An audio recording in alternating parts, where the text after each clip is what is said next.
Shalom, shalom, my people. Shalom, shalom, Yisrael. And shalom for to everyone who's on their way to abundance.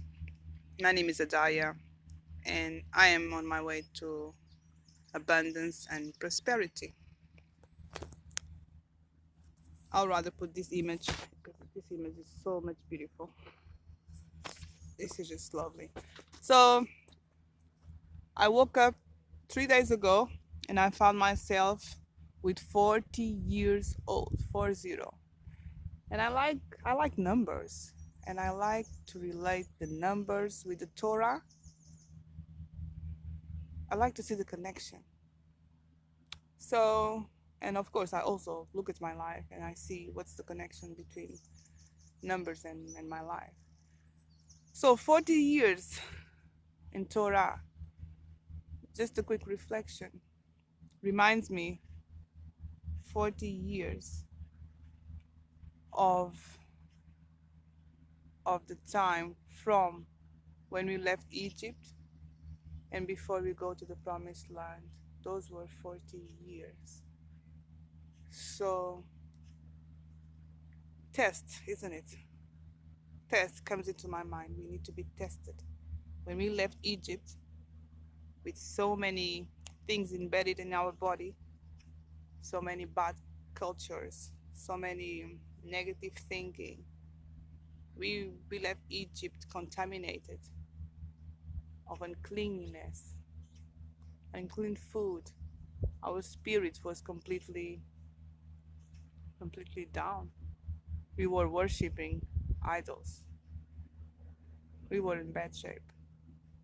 So we needed 40 years, imagine, to do all this cleansing. 40 years just to clean the people.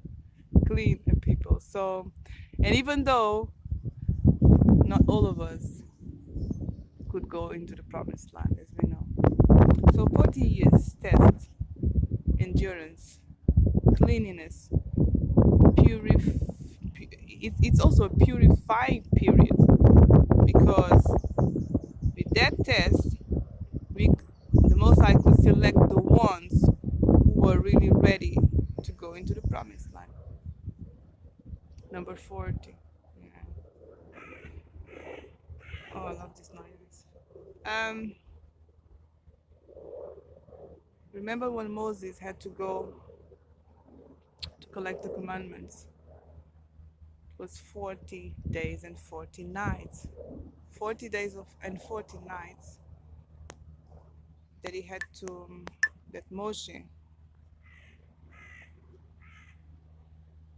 had to be by himself, fasting and praying, to receive that spiritual information from the Most High.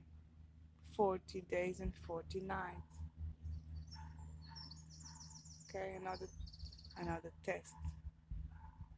So it might take us 40 days, 40 nights. Maybe we need to fast, especially if you are seeking for answers in your life, like I am seeking for answers in my life at this moment. So interesting. For me, these 40 years, my 40 years of life, they have been showing me a lot, and I've been enduring a lot, and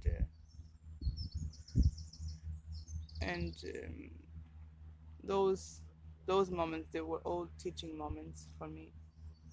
It was a great test, great test. I've learned a lot. I've done so many mistakes, and finally I got a little bit of wisdom to understand why I've been in so, so many problems before. But it doesn't mean that I'm not going to commit some errors, isn't it? But at least I'll be in another level. All right, so another reflection is also in Torah, that the 40 lashes, I should look for the reference, and I'll put here. 40 lashes was the maximum of penalty to give to someone when they deserve the lashes. But it was 40 lashes, no more than 40 lashes. Okay? After that, you need to let the person go. 40 lashes, remember, 40, no more than that. Interesting for me, it's very, very interesting. I like to reflect on this as well.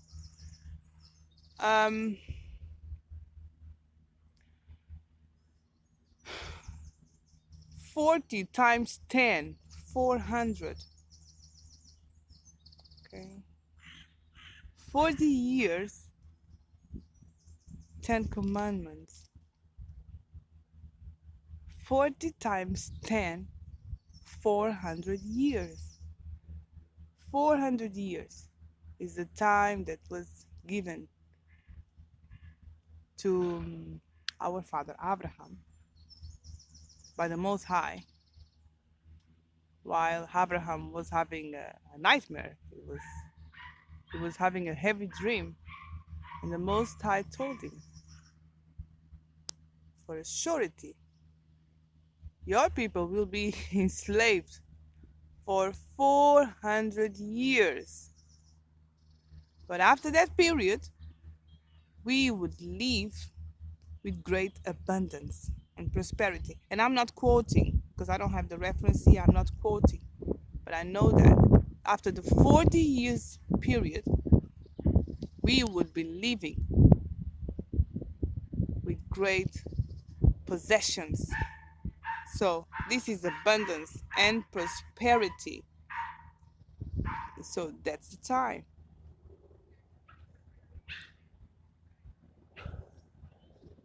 Since the first, or the first slave ships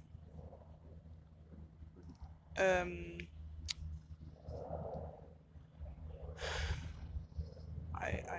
looking for the English word. So since the first slave ships went into Virginia, this was 1619. The year was the 1619. All right, and even the recorded numbers, because several of them, but it was in that year frame. It was 1619. From 1619 up to now, 2019, 400 years. There's a time there for us to pay attention to this. The testing time, the trouble time, is due to end. So spiritually, our enslavement, not only physically but also spiritually, that's why I think we are waking up. We are waking up all over the place. So now it's the time for us to leave Egypt with possessions, great possession, not only possession, great possession. So when I look at this word, great possessions, what is this? Great possessions, that's abundance, that's prosperity. It's not just spiritual abundance, but it's also personal abundance, financial abundance. So that's it, 40 years. That's the quick reflection. And there are more times 40 years appear in the Torah. Those were just the ones that I just picked to speak about that. 40 years, my people. This is a time for prosperity. I've just decided that when I get to 50 years, I want to be able to help nations financially also financially, not only with my words, not only with my amount of wisdom that the Most High will give to me, hallelujah, but also financially. We need help. Our nations need help.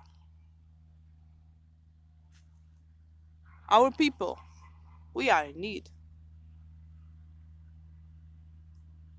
I am tired of listening to the cry of nations because of lack of money. I'm tired of that. Fortunately, the Most High gave me enough resources so that I can make some changes in some people's life. But they are small changes. I can help them financially sometimes, but in such a small scale. But of course, I know that it makes a difference in their lives.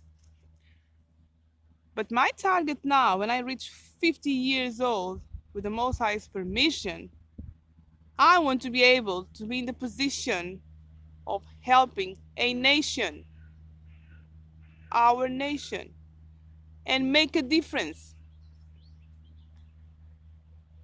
I want to be in the position that my contribution is going to make a difference in the children's life. Imagine if I can do that. If I can be, if with my help I can fund, I don't know, 100 schools, 1,000 schools. uh, Imagine that. If with this little amount of help. So if this is the time, I don't know if someone else is going through these difficult times, but if you are feeling that your life is meaningless, that you have been here, working so much in this Egypt, working so much, and then you don't enjoy what you do, it's time to change. There's a time for everything. There's a time and a season for everything. So, and life forced me to change now. Again, I have to change. I'm within a profession that I really like my profession, but it doesn't give me enough pleasure anymore because of the long hours that I have to work. And by doing that, I'm taking hours from my family health and from my health as well. So that's insatisfaction. Les Brown calls my attention all the time when I listen to his videos, of course. Is this, that feeling that we have before 6 p.m., before the day that you have to work, and you are already concerned about that? We are already thinking about how it's going to be the pain tomorrow. Oh, I have to go tomorrow. We are in the wrong place. We are doing the wrong thing. It's time to change. It's painful. Oh, yes. It's hard. But it's possible. It's time to change. I'm going to change again. I'm going to leave my comfort zone. I've been forced to doing that. I have been forced. And today is actually my free day. So today I just say enough is enough. I'm not going to do this anymore. So I'm going to pursue whatever's in my mind, and I'll have to ask for the Most High intervention. So I need help. I need a lot of help from the Most High. Thank you for praying for me. Thank you for praying for wisdom and understanding for me to explore my gifts and talents so that I can use them not only in benefit of myself, but also of a nation. Because if I like to help, I like to help people. So my profession is within that. So I like to help. Imagine that instead of only helping one person, that I could help a nation. Hallelujah, Torah, Torah Yahweh. Shalom, my people. Thank you.